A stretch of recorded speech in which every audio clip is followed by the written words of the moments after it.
Selamat pagi Bapak Ibu Saudara sekalian, saudara terkasih pendengar Radio Suara Abdi Allah dimanapun Bapak Ibu Saudara berada.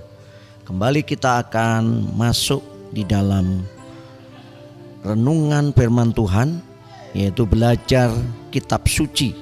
Dalam hal ini adalah kitab suci Lukas. Kita akan melanjutkan dari pembahasan renungan kita sebelumnya pada minggu-minggu yang lalu. Sebelumnya mari kita akan berdoa. Bapa kami dalam surga, kami mengucap syukur untuk pagi hari ini. Terima kasih Engkau memberikan kesempatan kepada hamba-Mu untuk kami boleh menyampaikan renungan yang berasal daripada isi hati-Mu, dan para pendengar Radio Suara Abdi Allah untuk mendengarkan firman-Mu pada pagi hari ini.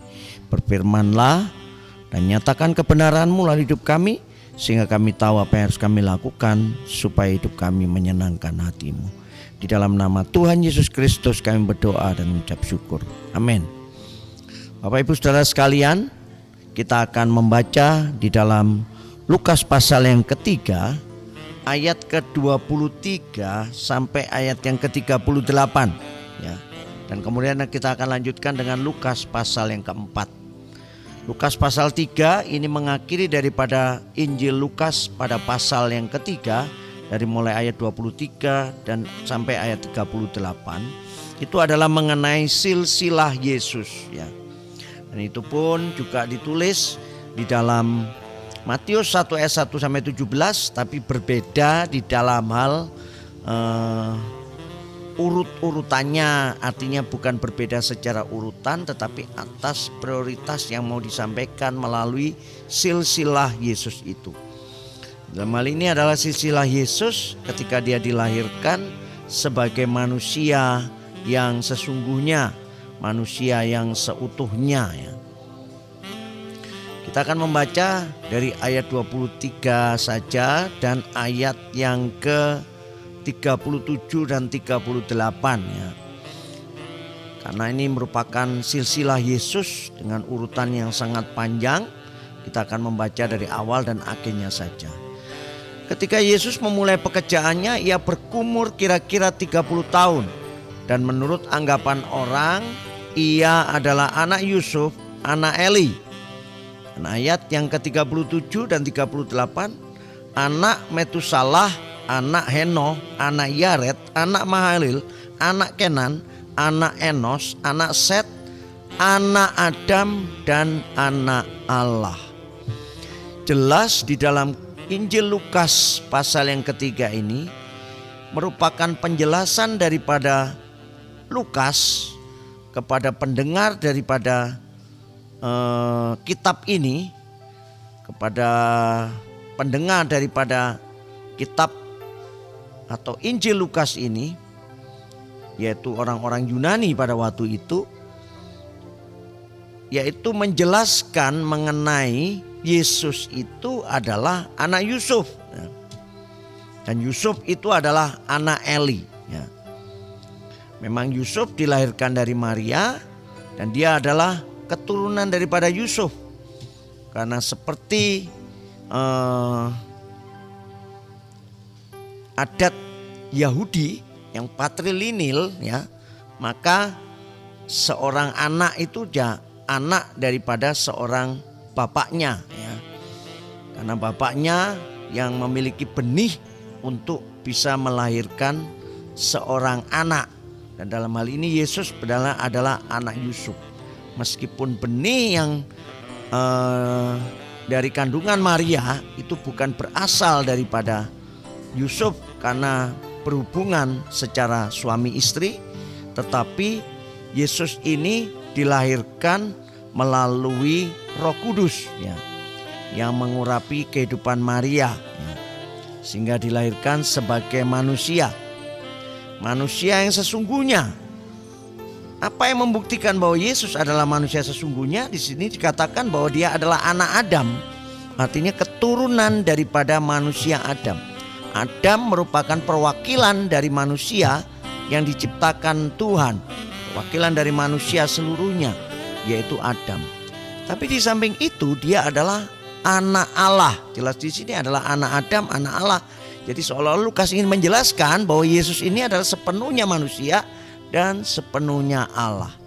Memang kalau kita melihat ya dalam urutan silsilah Yesus ini mungkin sangat membosankan. Apa yang kita bisa pelajari ya dengan urutan nama-nama daripada umat perjanjian lama, nama-nama daripada orang Yahudi dan keturunan daripada Yehuda sebagai suku Yehuda, seperti janji daripada Allah bahwa seorang juru selamat akan dilahirkan dari suku Yehuda. Maka sesungguhnya Yesus adalah berasal dari suku Yehuda. Tetapi sebenarnya hal yang inti daripada silsilah Yesus ini kalau kita pelajari bahwa ini menyatakan mengenai identitas Yesus sesungguhnya. Yesus adalah manusia sepenuhnya dan Yesus itu juga adalah Allah sepenuhnya. Karena dia adalah anak Adam, anak Allah. Di dalam hal ini anak Adam menyatakan bahwa Yesus adalah keturunan daripada Yusuf. Yusuf sebagai bapaknya secara manusia ya. Saudara sekalian, kemudian dilanjutkan di dalam Lukas pasal yang keempat ya. Ini hal yang kita pelajari pada hari ini yaitu mengenai pencobaan di padang gurun ya. Saudara sekalian, kita akan membacakannya. Saya akan membacanya mulai dari ayat yang ke-1 sampai ayat yang ke-13 ya. Dan itu pun juga ditulis juga di dalam Matius pasal 4 ayat 1 sampai 11 dan Markus 1 ayat 12 sampai 13. Yesus yang penuh dengan Roh Kudus kembali dari sungai Yordan, lalu dibawa oleh Roh Kudus ke padang gurun. Ia di situ tinggal 40 hari lamanya dan dicobai iblis. Selama di situ ia tidak makan apa-apa dan sesudah waktu itu ia lapar. Lalu berkatalah iblis kepadanya, "Jika engkau anak Allah, suruhlah batu ini menjadi roti." Jawab Yesus kepadanya, "Ada tertulis manusia hidup bukan dari roti saja." Kemudian ia membawa Yesus ke suatu tempat yang tinggi. Dalam sekejap mata ia memperlihatkan kepadanya semua kerajaan dunia. Kata iblis kepadanya, "Segala kuasa itu serta kemuliaannya akan kuberikan kepadamu, sebab semuanya itu telah diserahkan kepadaku dan aku memberikannya kepada siapa saja yang kukehendaki. Jadi jikalau engkau menyembah aku seluruhnya, itu akan menjadi milikmu." Tetapi Yesus berkata kepadanya, "Ada tertulis engkau harus menyembah Tuhan Allahmu dan hanya kepada Dia sajalah engkau berbakti." Kemudian ia membawa Yesus ke Yerusalem dan menempatkan dia di pubungan bait Allah. Lalu berkata kepadanya, "Jika engkau anak Allah, jatuhkanlah dirimu dari sini ke bawah." Ayat ke-10, "Sebab ada tertulis mengenai engkau, ia akan memerintahkan malaikat-malaikatnya untuk melindungi engkau." Ayat 11, "Dan mereka akan menatang engkau di atas tangannya supaya kakimu jangan terantuk kepada batu." Yesus menjawab katanya, "Ada firman, jangan engkau mencobai Tuhan Allahmu." Ayat 13, "Sesudah iblis mengakhiri semua pencobaan itu, ia mundur daripadanya dan menunggu waktu yang baik." Bapak Ibu Saudara sekalian, pendengar radio suara Abdi Allah dimanapun Bapak Ibu Saudara berada, kita tadi sudah mengawali dengan Lukas pasal yang ketiga. Di dalam ayat-ayat yang terakhir menyatakan mengenai identitas Yesus, yaitu sebagai manusia sepenuhnya dan Allah sepenuhnya. Dan di situ dikatakan bahwa Yesus adalah keturunan dari Adam. Oleh karena itu, penulis ingin menjelaskan bahwa Yesus itu adalah manusia sepenuhnya sama seperti Adam ya. Sama seperti Adam. Tetapi ada perbedaan menyolok di sini bagaimana Yesus memiliki sikap ketika dia dicobai oleh iblis. Ayat ini dimulai dengan ayat 1 yang menyatakan bahwa Yesus yang penuh dengan Roh Kudus kembali dari sungai Yordan, lalu dibawa Roh Kudus ke padang gurun. Roh Kudus memimpin Yesus pada pencobaan ya. Seringkali kita mengatakan bahwa kita dipenuhi Roh Kudus. Ketika kita dipimpin Roh Kudus, kita akan dipimpin kepada jalan-jalan yang enak. Belum tentu ya. Karena Yesus di sini dipimpin oleh Roh Kudus untuk dibawa kepada pencobaan. Ya. Sama seperti Adam, sebagai manusia pertama, dia dicobai oleh iblis yang berupa ular. Di sini Yesus juga sebagai manusia sepenuhnya sama dengan Adam, tetapi dia juga dicobai oleh iblis. Tetapi kita mau melihat apa yang dilakukan oleh Yesus sehingga dia menang atas cobaan. Adam ketika dicobai oleh iblis dalam bentuk ular, dia kalah di dalam pencobaan yang membuat akhirnya manusia jatuh ke dalam dosa. Dan disitulah kemudian dosa masuk di dalam kehidupan manusia, dan dosa itu menjadi natur daripada manusia. Manusia adalah manusia yang berdosa. Tetapi ini manusia juga. Yesus adalah manusia sepenuhnya. Tetapi dia memiliki respon yang berbeda dari apa yang dilakukan oleh manusia pertama. Di sini Injil Lukas, penulis Lukas ingin menjelaskan kepada pembaca dan pendengarnya ada perbedaan, ada perbandingan antara manusia Yesus dan manusia Adam. Ya. Maka di sini dikatakan ketika Yesus dicobai di padang gurun, ya, bahkan pada waktu itu dia adalah manusia yang sama dengan kita, sama dengan Adam, merasakan lapar. Dan pada waktu itu Yesus sedang berpuasa 40 hari. Dan kemudian disitulah pencobaan pertama yang diberikan oleh iblis kepada Yesus.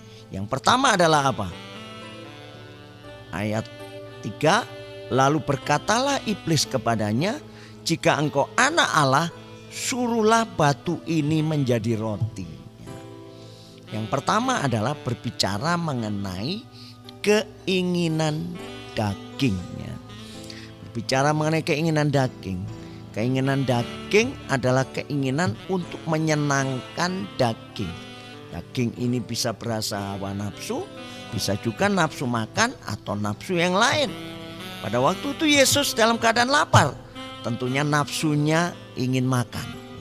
Keinginan daging inilah yang kemudian dicobai oleh iblis kepada Yesus. Sama seperti ketika iblis mencobai Adam di Taman Eden, ya. Ketika kemudian dia menyatakan mengenai makanan juga, yaitu buah. Tapi itu juga buah yang dilarang. Tapi justru disitulah kemudian iblis tahu bahwa hal ini yang membuat seringkali akan menjadi manusia jatuh, yaitu ketika dicobai di dalam keinginan daging. Ya, jelas secara masuk akal iblis mengatakan, kalau engkau anak Allah, suruhlah batu ini menjadi roti. Keinginan dagingnya pasti juga ingin makan, ya. Tetapi di situ dengan embel-embel bahwa engkau anak Allah. Tidak ada roti di situ. Tapi dengan kemahakuasaannya mungkin Yesus juga bisa mengubah batu ini menjadi roti untuk dimakan.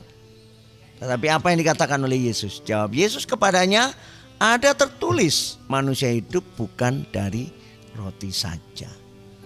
Bapak Ibu Saudara sekalian, ketika Yesus dicobai oleh iblis, dia tidak berfokus kepada dirinya, ya.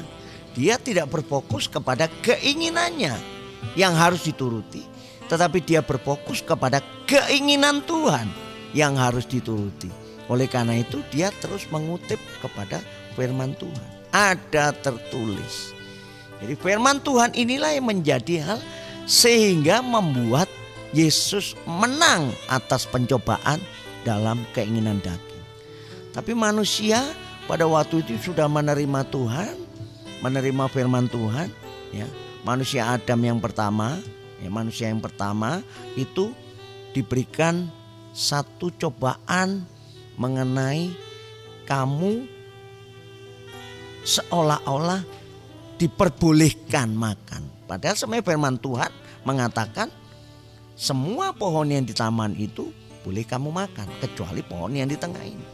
Artinya manusia tidak mengingat akan firman Tuhan, sehingga ketika firman Tuhan itu diputar balik oleh iblis, sehingga manusia jatuh dalam cobaan. Ya, jadi hal yang sama yang dilakukan kepada Yesus, tapi berbeda Dalam hal ini Yesus berfokus kepada firman Tuhan. Dia mengingat akan firman Tuhan sehingga dia menang atas cobaan itu. Pencobaan yang kedua, kalau kita lihat dikatakan di dalam ayat yang ke-7, jadi jikalau engkau menyembah aku seluruhnya itu akan menjadi milikmu. Apa yang dikatakan di sini? Kalau kita lihat di ayat 6, Yesus dibawa ke tempat yang tinggi dan iblis berkata kepadanya, karena dia memperlihatkan semua kerajaan dunia, segala kuasa itu serta kemuliaannya akan kuberikan kepadamu, sebab semuanya itu telah diserahkan kepadaku dan aku memberikannya kepada siapa saja yang ku kehendaki. Jadi diperlihatkan kepada Yesus mengenai keindahan dunia, ya.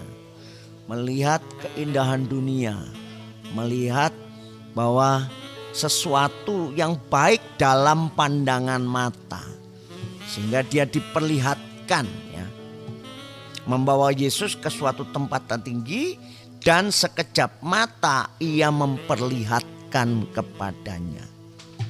Jadi kerajaan dunia dipampang di depannya dan kemudian ini menjadi suatu keindahan yang diperlihatkan oleh Yesus oleh iblis kepada Yesus.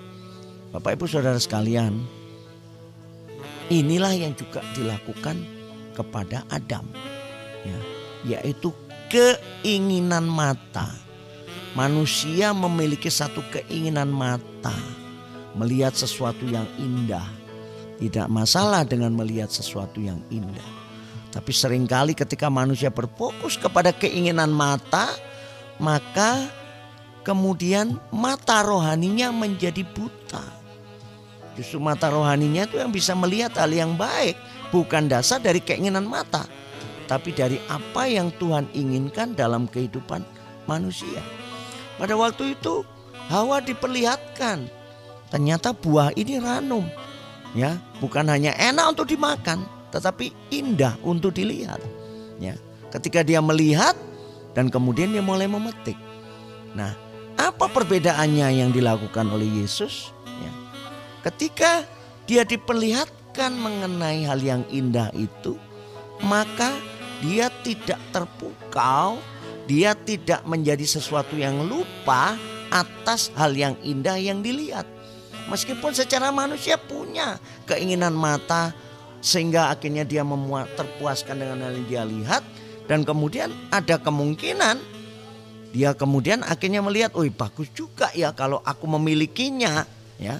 Jadi keinginan mata ini membuat seseorang akhirnya ingin melakukan sesuatu yang sebenarnya bukan hal yang harus dilakukan, bukan hal yang baik yang harus dilakukan.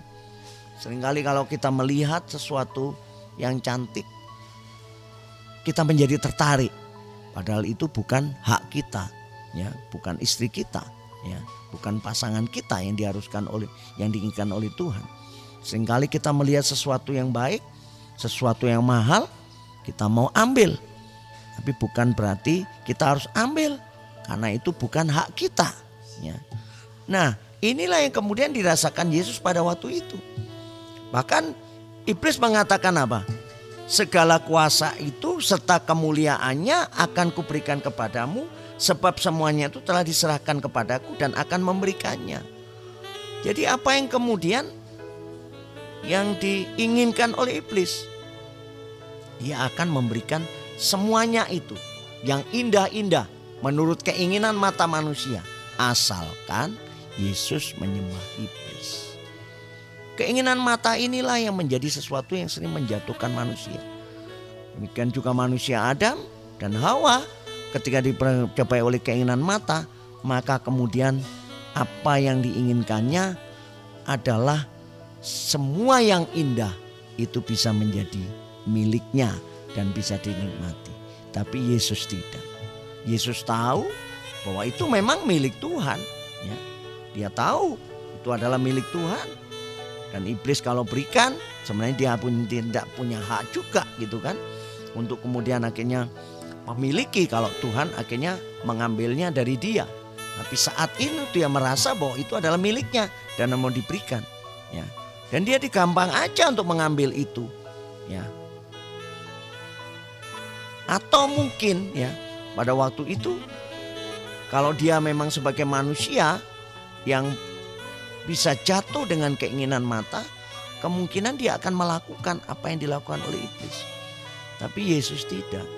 Yesus tahu bahwa dia datang bukan untuk mendapatkan apa yang dia inginkan, tapi dia datang untuk melakukan apa yang menjadi keinginan Bapanya. Jadi kemudian dia berkata apa? Ada tertulis, engkau harus menyembah Tuhan Allahmu dan hanya kepada Dia sajalah engkau berbakti. Jadi Yesus tidak tertarik dengan apa yang menjadi keinginan manusia yang mungkin ada dalam dirinya karena dia adalah manusia sepenuhnya. Tapi dia lebih tertarik dengan keinginan Bapa yang harus dinyatakan melalui dirinya. Dan yang terakhir apa? Yang terakhir adalah ketika Yesus dibawa ke hubungan bait Allah yang tinggi dan kemudian iblis menyatakan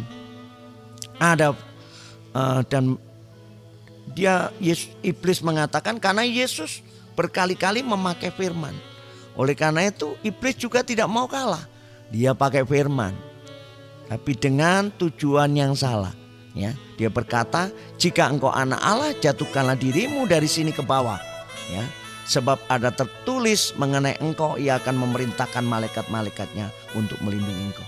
2 kali Yesus melawannya dengan firman Tuhan. Dan kali ini iblis melakukan apa yang seperti diperlakukan kepada Adam ketika jatuh ke dalam dosa.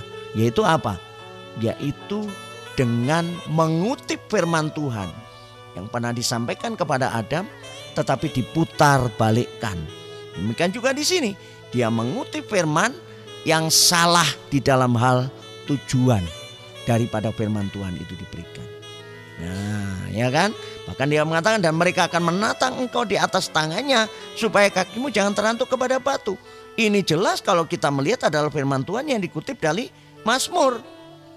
Ya, makanya meskipun kita hafal firman Tuhan, meskipun kita tahu firman Tuhan, tapi kita tidak tahu sesungguhnya firman Tuhan itu pada hakikatnya seperti apa ketika Tuhan menyatakan kepada penulis-penulis Alkitab, maka kita juga akan bisa jatuh di dalam pengertian dan pemahaman firman Tuhan.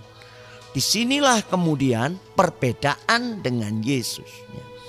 Yesus tidak mau kalah atau jatuh meskipun yang disampaikan oleh firman Tuhan. Oleh karena itu dia harus tahu, karena firman Tuhan yang disampaikan oleh iblis itu adalah salah di dalam hal tujuan, maka Yesus harus menjawabnya dengan firman Tuhan. Ya. Yang menunjukkan bahwa apa yang dikatakan iblis meskipun dia mengutip firman Tuhan itu adalah salah. Yaitu Yesus menjawab, katanya ada firman, jangan engkau mencobai Tuhan Allahmu. Bapak Ibu Saudara sekalian, hal yang ketiga yang terpenting adalah yang ada dalam kehidupan manusia, seringkali manusia bisa jatuh adalah keangkuhan hidup, kesombongan, ya, keangkuhan hidup. Inilah yang membuat manusia akan gampang jatuh. Inilah yang terjadi dalam pencobaan orang-orang yang seorang orang rohani, ya, seorang yang tahu firman Tuhan, dia hafal firman Tuhan, tetapi sesungguhnya kalau hidupnya ada di dalam keangkuhan, dia melayani bukan karena Tuhan, tapi karena mau meninggikan dirinya. Dia melayani bukan untuk memuliakan Tuhan, tapi untuk memuliakan dirinya dan statusnya. Ini yang membuat anak manusia jatuh. Demikian juga manusia Adam.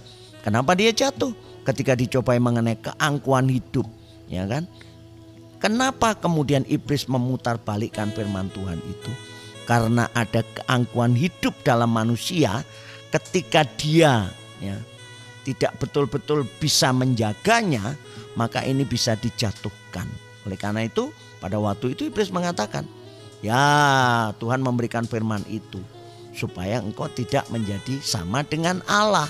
Karena kalau kamu memakan makanan buah pengetahuan yang baik dan yang jahat ini, kamu akan bisa mengetahui yang baik dan jahat sama seperti Allah. Nah, manusia pengen seperti Allah. Manusia ingin meninggikan dirinya, sehingga kemudian dia jatuh ke dalam dosa. Tapi Yesus tidak.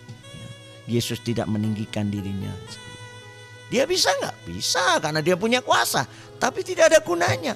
Karena itu tujuannya hanya untuk meninggikan dirinya. Menunjukkan kealahan Yesus tidak perlu ditunjukkan untuk hal-hal yang seperti itu. Hal-hal yang spektakuler. Tidak perlu. Ya. Tapi Yesus tahu apa yang harus dia lakukan di dalam tugasnya dia sebagai juru selamat, sebagai Mesias. Oleh karena itu manusia Yesus ini sekali lagi dia menang atas pencobaan. Karena dia menggunakan firman Tuhan dan tahu mengenai firman Tuhan dan paham akan firman Tuhan dengan benar. Oleh karena dia berkata, ada firman, jangan engkau mencobai Tuhan Allah. Makanya yang 13 dikatakan, sesudah iblis mengakhiri semua pencobaan itu, ia mundur daripadanya dan menunggu waktu yang baik. Bapak Ibu Saudara sekalian, apa yang kita bisa pelajari ya di dalam pembacaan kitab suci, dengan belajar kitab suci melalui Injil Lukas ini, khususnya dalam Lukas pasal 4, kita bisa belajar ya. Yang pertama, Bapak Ibu Saudara sekalian, bahwa setiap kita manusia akan dicobai mengenai 3 hal ini. Rasul Paulus mengatakan bahwa kita akan dicobai atas keinginan daging, keinginan mata, dan keangkuhan hidup. 3 hal ini terus menerus akan terus ada di dalam kehidupan kita sebagai manusia yang seutuhnya. Nah, ayat 13 itu ada hal yang penting kita harus melihat. Iblis menunggu waktu yang baik. Sebenarnya kejatuhan kita bukan karena iblis itu sesungguhnya. Apalagi kalau kita sebagai orang percaya. Karena orang percaya sudah menang atas kuasa iblis. Karena iblis sudah dikalahkan oleh Yesus Kristus ketika dia mati di atas kayu salib. Tapi permasalahannya 3 keinginan ini, 3 hal yang membuat kita bisa dicobai dan kita jatuh, ini selalu ada dalam diri kita. Yaitu keinginan mata, keinginan daging, dan keangkuhan hidup. Oleh karena itu, bagaimana kita bisa menang semuanya? Kembali lagi, kita harus belajar firman Tuhan dengan benar. Paham firman Tuhan dengan benar. Dan tahu apa tujuan firman Tuhan itu dilakukan. Dan mau merenungkan dan melakukan itu terus dalam kehidupan kita. Mengingat dalam kehidupan kita.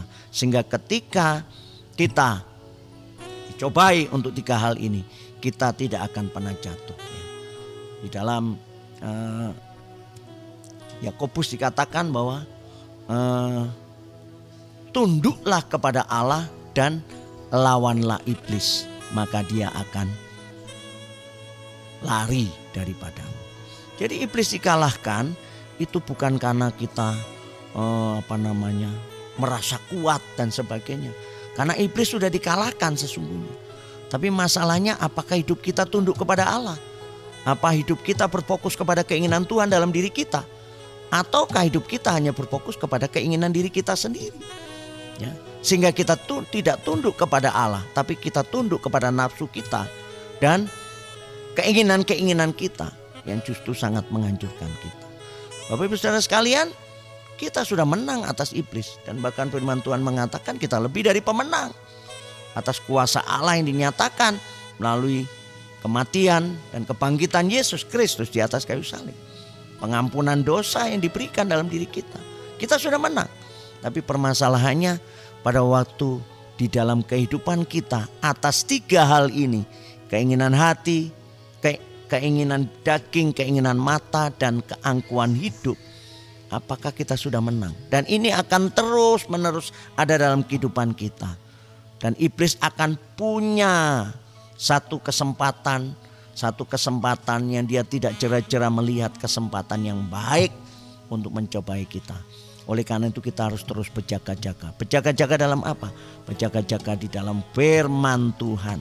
Yang terus kita belajar, kita paham, ya kita melakukan dan kita ingat. Sehingga ketika kita fokus kepada firman Tuhan ini, maka hidup kita, fokus kita adalah bukan pada keinginan kita, tapi fokus kita adalah keinginan Tuhan melalui firman-Nya yang harus dilakukan di dalam kehidupan kita. sehingga kita tidak tunduk kepada keinginan kita, tapi kita tunduk kepada Allah. Bapak Ibu Saudara sekalian, biarlah firman Tuhan pada hari ini bisa menjadi berkat bagi kita semua, dan kita mampu melakukannya dalam hidup kita, dan kita akan senantiasa menang atas 3 pencobaan ini. Mari kita berdoa. Bapa kami dalam surga, kami mengucap syukur untuk pagi hari ini. Terima kasih Tuhan, kami sudah belajar akan firman-Mu. Tolong kami, berikan hikmat-Mu kepada kami semua, baik hamba-Mu maupun mendengar radio suara Abdi Allah dimanapun mereka berada, supaya ketika mereka mendengarkan firman-Mu ini, mereka sadar dan mereka melakukannya dalam hidup mereka, sehingga di dalam setiap hal, di setiap perkara, di dalam setiap peristiwa-peristiwa yang mereka alami dan mereka dicobai dalam 3 hal ini, mereka akan selalu menang. Bukan karena kami kuat, tetapi karena Roh Kudus yang memimpin kami, menguatkan kami, dan hidup kami hanya fokus kepada keinginan-Mu di dalam hidup kami, bukan kepada keinginan-keinginan kami yang harus dinyatakan di dalam kehidupan kami. Terima kasih Bapa, hanya dalam nama Tuhan Yesus Kristus kami berdoa dan mengucap syukur. Amin.